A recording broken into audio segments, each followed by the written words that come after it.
అరవింద్ చిన్నప్పటి నుంచి చాలా మెలోడియస్ మనసున్నవాడు. మాటలు తక్కువ, భావాలు ఎక్కువ. వారి ఇంట్లో ఉన్న అందరు కంటే అతడికి తన చిన్న మరదలు సంధ్యంటే ప్రత్యేకమైన అనుబంధం. సంధ్య పుట్టిన నాటి నుంచి అరవింద్ ఆమెను గౌరవంతో, బాధ్యతతో చూసుకుంటాడు. చిన్నప్పుడు ఆమె వేసే చిన్న చిన్న ప్రశ్నలు, అవన్నీ అతడి హృదయంలో చేరిపోయేవి. కాలం గడిచింది. వారు ఇద్దరూ పెద్దయ్యారు. సంధ్య ఇప్పుడు డిగ్రీ చివరి సంవత్సరం. తనకు ఏం కావాలో, ఎలా ఉండాలో తెలిసిన తెలివైన అమ్మాయి. అయితే బావకి కూడా తనపైన ప్రత్యేకమైన ప్రేమ ఉందని ఆమె గమనించింది. మాటల్లో కాదు, అతడు చూసే చూపుల్లో, చేయి చించుకునే సమయంలో చూపించే శ్రద్ధలో, ఆమె పడిపోకుండా పట్టుకునే తీరులో ఉన్న ప్రేమకు పేరు పెట్టలేకపోయినా, ఆమె మనసు అర్థం చేసుకుంది. అరవింద్ మీన్వైల్ తనలో తనే యుద్ధం చేస్తున్నాడు. ఆమె నా మరదలు, నా అక్క కూతురు లాంటి బంధం, నేను ఇలాగే భావించటం సరైనదా? అతడు ఎన్నోసార్లు తన మనసును ఒప్పించుకోవడానికి ప్రయత్నించాడు. కాని సంధ్య దగ్గరగా వచ్చిన ప్రతిసారీ అతడి హృదయం వదిలేది కాదు. ఒక రోజు గ్రామంలో ఉగ్ర వర్షం పడింది. సంధ్య కాలేజీ నుంచి తిరిగి వస్తూ బస్సు చెడిపోవడంతో రాత్రికి రోడ్డు మధ్యలో ఇరుక్కుంది. అరవింద్ తన బైక్తో వెళ్లి ఆమెను తీసుకొని వస్తున్నప్పుడు ఆమె చలితో వణికింది. అతడు తన జాకెట్ ఆమెకు వేసి, నువ్వు నాకేమిటో నీకు కంటే నాకు బాగా తెలుసు, అని నెమ్మదిగా చెప్పాడు. ఆ మాట సంధ్య గుండెల్లో దడపెట్టింది. ఆ రాత్రి వారి మధ్య ఏమీ మాట్లాడలేదు. కాని చాలా మాటలు జరిగిపోయాయి. కొన్ని రోజుల తర్వాత సంధ్య బర్త్డే వచ్చింది. అరవింద్ పూలతో, చిన్న గిఫ్ట్తో ఆమె గదిలో క్వైట్లీ పెట్టి వచ్చాడు. ఆమె వచ్చి చూసి ఆశ్చర్యపడింది. గిఫ్ట్ ఓపెన్ చేస్తే అందులో చిన్న డయరీ ఉంది. మొదటి పేజీలో ఒకే లైన్, చేసిన ప్రతి తప్పుకి క్షమించు, కానీ నీ కోసం పడే ప్రతి హృదయ స్పందన నిజం. సంధ్య రియలైజేషన్ లోకి వచ్చింది.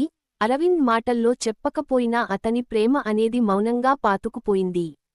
ఇంట్లో మీన్వైల్ సంధ్యకు పెళ్లి మాట మొదలైంది. పెళ్లి సెటిల్ అవుతుందనే విషయానికి తెలిసినప్పుడు అరవింద్ సైలెంట్ అయ్యాడు. ఒకరోజు రాత్రి టెర్రస్ పై వారు ఇద్దరూ ఎదురెదురుగా నిలబడ్డారు. సంధ్య, బావా, మీరు ఎందుకు అనట్లేదు? అరవింద్, ఏం అనాలి సంధ్య? నువ్వు సంతోషంగా ఉండటం నాకు చాలు. సంధ్య, సంతోషం, దాని అర్థం మీకు తెలుసా? అది విని అరవింద్ గందరగోళంగా ఆమె వైపు చూశాడు.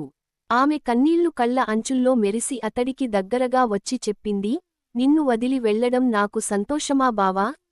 నా మనసు బావా అనే పదంలోనే ఆగిపోతుంటే, నేను ఎలా ఇంకొక్కడిని జీవితంలో ఒప్పుకుంటాను? ఆ మాట వినగానే అరవింద్ కళ్లలో కూడా కన్నీళ్లు చేరాయి. కాని సంధ్య, ఈ సమాజం బావ, మరదలు బంధాన్ని ప్రేమగా చూడదు. సంధ్య అతడి చెయ్యి పట్టుకొని, మనసు బంధాలు సమాజం తీర్పుల మీద పుడవు బావా. ప్రేమకు తప్పు, సరైందని రూలు ఉండవు, అని చెప్పింది. అరవింద్ ధైర్యం తెచ్చుకొని తన తల్లిదండ్రులకు చెప్పాడు. కాని చెప్పిన వెంటనే ఇంట్లో వేడి పెరిగింది. అక్క ఫ్యామిలీ కూడా వ్యతిరేకించారు. మరదలు, బావ, ప్రేమని అంగీకరించలేదు. వారు వాళ్ళిద్దరిని విడదీసేలా ఒత్తిడి పెట్టారు. సంధ్య తన గదిలో లాక్స్ వేసుకొని కన్నీళ్లలో మునిగిపోయింది. అరవింద్ బయట స్టెప్స్ పై నిశ్శబ్దంగా కూర్చున్నాడు. 3 వారాల తర్వాత సంధ్యను సిటీకి తీసుకెళ్లారు ప్రేమను ఆపడానికి. కాని అక్కడ ఆమె మానసికంగా విరిగిపోయింది. అరవింద్ లేక ఆమె జీవితం అసంపూర్ణంగా మారింది. చివరకు ఫ్యామిలీ వాళ్లు గ్రహించారు ఇది చిన్నపాటి ఆకర్షణ కాదు, నిజమైన ప్రేమ. సంధ్య ఆరోగ్యం క్షీణించడంతో ఎల్డర్స్ సాఫ్టెన్ అయ్యారు. వాళ్ళిద్దరి ప్రేమ నిజమైనదే, మన అభిప్రాయాల వల్ల పిల్లల జీవితం పాడు కాకూడదు, అని నిర్ణయించారు. ఆ మాట వినగానే అరవింద్ కళ్లలో నీళ్లు తెరుచుకున్నాయి. సంధ్య అతడి దగ్గరకు నెమ్మదిగా వచ్చి, బావా, ఇక వదిలిపెట్టవు కదా? అని అడిగింది. అరవింద్ మనసు కరిగిపోయి, అప్పుడే వదిలే దమ్ముంటే చెప్పేదాం సంధ్య, అన్నాడు. ఇద్దరి పెళ్లి చోటు చేసుకుంది. ఆ పెళ్లిలో ఆనందం, కన్నీళ్లు, ప్రేమ, క్షమలు అన్నీ కలిసిపోయాయి. మొదటి రాత్రి అరవింద్ సంధ్యను చూసి, మన ప్రేమ ఎప్పుడూ మౌనంగా ఉంది. కాని నువ్వు నా జీవితంలోకి వచ్చిన రోజు నుండి నా హృదయం మొదటిసారి గట్టిగా మాట్లాడింది, అన్నాడు. సంధ్య చిరునవ్వుతో, ఇకపై మన ప్రేమకి మౌనం అవసరం లేదు బావా, అని చెప్పింది. ఇలా వారి బావ, మరదలు ప్రేమ, అన్ని అడ్డంకులను దాటి, సమాజాన్ని ఎదిరించి చివరికి శాశ్వత బంధంగా మారింది.